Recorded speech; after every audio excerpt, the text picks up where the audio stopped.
ہیں وہ اس دنیا کا نام نہیں ہے. بہت سے لوگ کہتے ہیں بنگلہ بنا دینا دنیا ہے، دکان چلانا دنیا ہے، کاروبار کرنا نہیں. ان میں سے کوئی چیز دنیا نہیں ہے. علامہ رومی رحمت اللہ علیہ ایک سوال قائم کر رہے ہیں معارف مثنوی میں اور دنیا کو تعریف کرتے ہیں. چست دنیا، چست دنیا از خدا غافل بدن نہ کے ماسو نقر او فرزند زن. دنیا کیا ہے؟ چست دنیا. اللہ سے غافل ہونے کا نام دنیا ہے.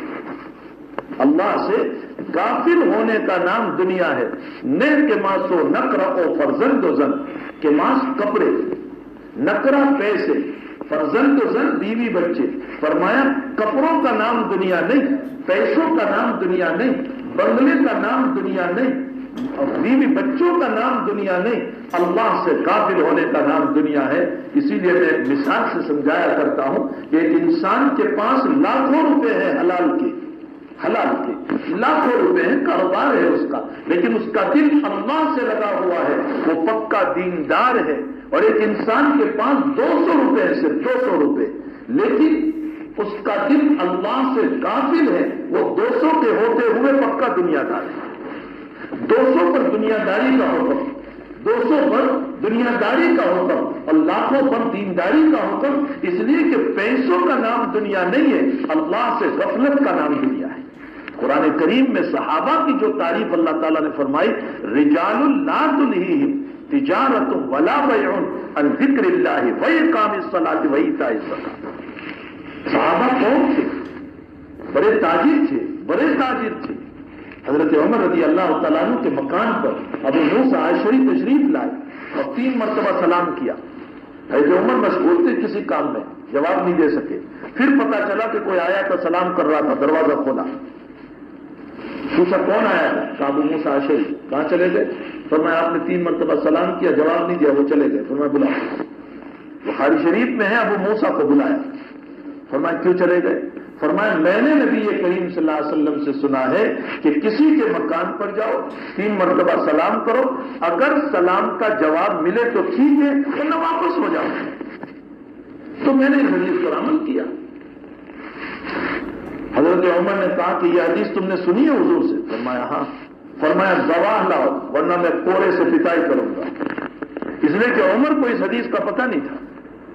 فرمایا گواہ لاؤ ورنہ میں پٹائی کروں گا تمہاری. ابو موسیٰ عاشری ویسے بھی صوفی صافی آدمی، بہت کمزور آدمی، مسجد نبوی میں پہنچے اور انصار صحابہ بیٹھے ہوئے تھے. ان سے کہا تم میں سے کسی نے یہ حدیث سنی ہے حضور سے؟ حضرت عمر کے دور کا واقعہ ہے. تو انصار نے کہا یہ ابو سعید خدری کو لے جاؤ. ابو سعید خدری چھوٹے صحابی تھے. یہ چھوٹے کو اس لیے بھیجا، فرمایا عمر کو تعلیم دو، ہمارا چھوٹا بچہ بھی اس حدیث کو جانتا ہے. اور عمر تمہیں پتہ نہیں ہے، تم اتنے بڑے آدمی اور تمہیں اس روایت کا پتہ ہے.